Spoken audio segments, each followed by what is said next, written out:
Welcome back राजमी का television पे join किया senior रहनुमा senior सियासतदान फंक्शनल जी मरकज़ी क़यादत आहे GDA जी MP आहे नुसरत सहर अब्बासी साहिबा तव्हांखे वेलकम चऊं था पंहिंजे प्रोग्राम में। वॾी महिरबानी हज़ूर वसल्लम जे शान में गुस्ताखी थी आहे ऐं भारत जे रहनुमा ऐं पूरी मुस्लिम दुनिया सरापा एहतजाज आहे ऐं इहो चयो थो वञे त खुले आम माफ़ी वरिती वञे भारत हुकूमत इन हवाले सां वठे, छा चवंदो? वॾी महिरबानी अलाह साईं तव्हांखे बि इन जो अजर ॾींदो। बिल्कुलु तव्हां पंहिंजे प्रोग्राम में इन शइ खे खयो। असांजे नबी पाक हज़रत मोहम्मद मुस्तफ़ा सल्लल्लाहु अलैहि वसल्लम जंहिं ते असांजा माउ पीउ क़ुर्बान हुजनि उन जे लाइ जेका इहा गुस्ताखाना ज़बान इस्तेमालु कई वई आहे भारत जे तरफ़ां, ख़ासि तौर ते मोदी, असां त उन ते बेशुमार लानतूं था विझूं, छो जो कोई बि मुसलमान कंहिं सूरत बर्दाश्त न कंदो जो नबी पाक सल्लल्लाहु अलैहि वसल्लम जी शान में को अहिड़ो लफ़्ज़ चए ऐं बाक़ाइदा चया विया ऐं उन्हनि में मतिलबु कंहिं क़िस्म जी को शर्मिंदगी को अहिड़ी शइ नथी नज़र अचे। मां हुजां या दुनिया जो कोई बि मुसलमान हुजे या तव्हां समेत, असां कॾहिं इहो सोचे बि नथा सघूं त ख़ुदा न ख़ास्ता हुज़ूर सल्लल्लाहु अलैहि वसल्लम जी शान में कोई अहिड़ो लफ़्ज़ चयो वेंदो। सो इहो चयो वियो। उन खां पोइ सिर्फ़ु नोटिस जी हद ताईं मां पंहिंजे मुल्क जे हवाले सां बि ज़रूरु चवंदमि, दिलि ॾुखियो आहे सॼे दुनिया जे मुसलमान जो, ऐं इहो पहिरीं दफ़ा रथियो आहे। गैर मुस्लिम्स यहूदी या जेके बि गैर मुस्लिम्स हूंदा आहिनि जिन्हनि जो असां ख़ासि तौर ते मुसलमाननि सां हिकिड़ो ख़ासि जेलसी आहे, उहो बर्दाश्त न कंदा आहिनि या इस्लामोफोबिया जो हिकिड़ो ख़ासि उन्हनि में आहे। सो उहे जेके आहिनि चाहींदा आहिनि कहिड़े असांखे तकलीफ़ पुॼाइणु, उहो उन्हनि जो सिर्फ़ु इहो ई हूंदो आहे त कहिड़े इन्हनि खे तकलीफ़ ईअं पुॼंदी जो असांजे नबी पाक सल्लल्लाहु अलैहि वसल्लम जी शान में को न को ख़ुदा न ख़ास्ता कोई कार्टून ठाहींदो, को उन्हनि जी शान में गुस्ताखी कंदो। सो भारत जे तरफ़ां, मोदी जे तरफ़ां, BJP जे तरफ़ां जेकॾहिं इहो थियो आहे ऐं सॼी दुनिया कंडेम करे थी, त मुंहिंजो मुल्क किथे आहे, मुंहिंजो वज़ीर ख़ारजा किथे आहे? सिर्फ़ु करारदादूं ॾिसां पई, करारदादूं पास थी थियनि, नोटिस वरितो, हर कंहिं कंडेम कयो, जबकि कतर जेके ॿियूं इस्लामी रियासतूं आहिनि हुननि बाक़ाइदा बाइकआउट करे छॾियो आहे हुननि जी भारती शयुनि जो। ऐं इहो ई अमली हिकिड़ो सबूत हूंदो आहे त तव्हां हुनजे मुंहं ते अहिड़ो तमाचो हणो, हुनखे उहा ई रिप्लाई ॾियो ताकी हुनखे ख़बर पइजी वञे त मुसलमाननि जे लाइ असांजे नबी पाक सल्लल्लाहु अलैहि वसल्लम जी शान के क़दुरु अहमियत रखंदी आहे, जो असां पंहिंजे माउ पीउ खे हुननि ते क़ुर्बान करण जे लाइ तयारु आहियूं, असां पंहिंजा बच्चा क़ुर्बान करण लाइ तयारु आहियूं, त तव्हां कीअं असांजे नबी पाक सल्लल्लाहु अलैहि वसल्लम जी शान में गुस्ताखी था कयो?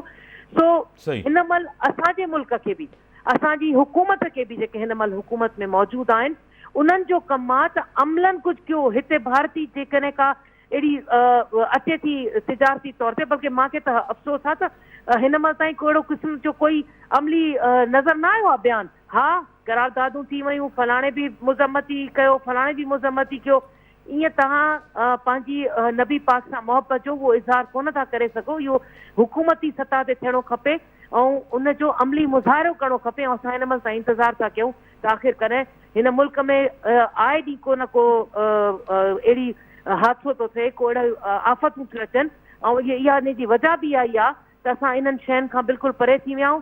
पंहिंजे मुल्क इस्लामी जमहूरियत पाकिस्तान में जेसिताईं असां इस्लाम ऐं नबी पाक सल्लल्लाहु अलैहि वसल्लम जी शान जे हवाले सां उहो अमलन कुझु न कंदासीं, तेसिताईं हिन मुल्क में इहे हालतूं थींदियूं रहंदियूं।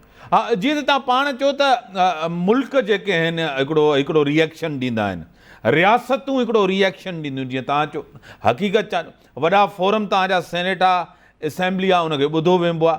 ॿियो तव्हांजो फोरम आहे OIC आहे, उते बि हिकिड़ो आवाज़ु उथारणु खपे, उते बि हिकिड़ो प्रेशर, उनजे हवाले सां बि इहा शइ थी बि आहे। ॿी ॻाल्हि मां तव्हांखे ॿुधायां, ईरान हुजे, कुवैत हुजे, सऊदी हुजे, इन सभिनी, पाकिस्तान हुजे, इन्हनि चयो आहे आम मुतालबो कयो आहे त आम माफ़ी वरिती वञे उतां जी गवर्नमेंट, असां सॼनि मुसलमाननि जा जंहिंजी दिलि आज़ादी थी आहे। तव्हांखे पाण ख़बर आहे त नबी करीम पूरी इंसानियत जे लाइ रहमत आहे, पूरी इंसानियत जी रहमत लाइ आयो, छा चवंदव?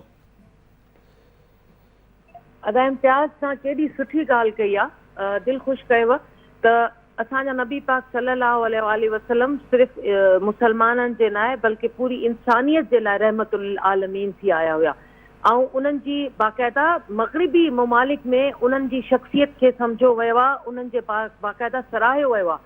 सो इहा असां सभिनीनि जी डिमांड आहे, पूरे पाकिस्तान जे मुस्लमाननि जी, सॼी दुनिया जे मुस्लमाननि जी इहा डिमांड आहे। OIC में त ॾिसो हमेशह चयो त वेंदो आहे, पर सिर्फ़ु चवण सां न थींदो आहे न। OIC ठही छाजे लाइ आहे? उहो इन जे लाइ त आहे त अहिड़े क़िस्म जो कंहिं बि मुल्क में मज़हबी हवाले सां कंहिंखे तकलीफ़ अचे त उते बाक़ाइदा उन फॉरम ते उन शइ जी अमलन कोन को थिए, सिर्फ़ु नोटिस वरितो ऐं उन्हनि इन शइ जो इज़हार कयो त हा इहो ग़लति थियो, न अमलन कुझु कनि तॾहिं असांखे ख़बर पवंदी त हा बाक़ाइदा OIC इन मक़सद जे लाइ ठाही वई आहे। बिल्कुलु तव्हां सही चयो त असां चाहियूं था त माफ़ी घुरी वञे ऐं उन जी माफ़ी जो सॼी दुनिया में बाक़ाइदा ख़बर पए त हा उन्हनि खे इहो अहसासु थियो आहे त उन्हनि ग़लति कयो आहे ऐं उन्हनि माफ़ी घुरी आहे। बाक़ी सिर्फ़ु नोटिस वठणु, करारदादूं पास करायूं वयूं या कंडेम कयो, इन ताईं महदूद न थियणो खपे।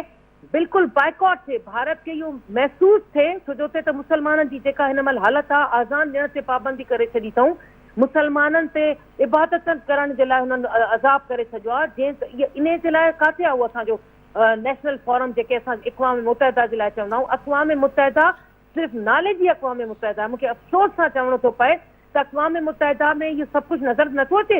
असां मुस्लमाननि खे ईज़ाइण, असां मुस्लमाननि जी जज़्बात खे मजबूर करणु, इहो सभु कुझु थिए थो सॼी दुनिया में, सिर्फ़ु हिकिड़े मुल्क में न थियो आहे, हर जाइ ते इहो थिए थो। इस्लामी फोबिया जे हवाले सां को नकाब थो पाए, कोई असांजी मुस्लमान धीअ या ख़ातून जेकॾहिं अबाया थी पाए त उन ते उन सां मारियो थो वञे, उनखे तकलीफ़ थी पहुचाए वञे। त अक़वाम मुतहिदा ठाही इन लाइ वई न त सॼी दुनिया में जेकॾहिं अहिड़े क़िस्म जो को बि मसइलो थिए त उहो फॉरम आहे ऐं उते कुझु न कुझु उते एक्शन ॾिठो वञे, पर न अक़वाम मुतहिदा सिर्फ़ु नाले जी आहे। उन ते बि असांखे फील थींदो आहे त बाक़ाइदा हुननि जी सपोर्ट आहे, असां मुल्कनि जी हुन में काई सपोर्ट न आहे, न ई असांखे उते कोई अहिड़े क़िस्म जो को फेवर थो मिले।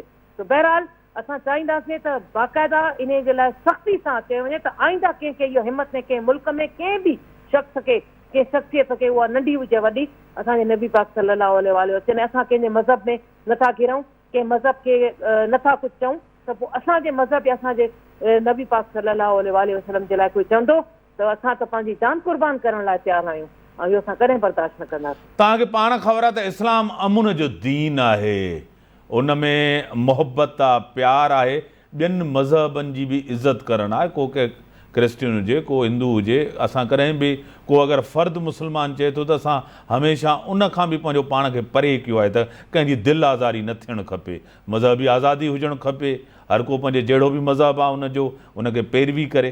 तव्हांखे छा त इस्लाम ते हमेशह पूरी वेस्ट जे तरफ़ां हुजे, पूरी दुनिया जे हवाले सां हुजे, इस्लाम ते तनक़ीद कई वेंदी आहे।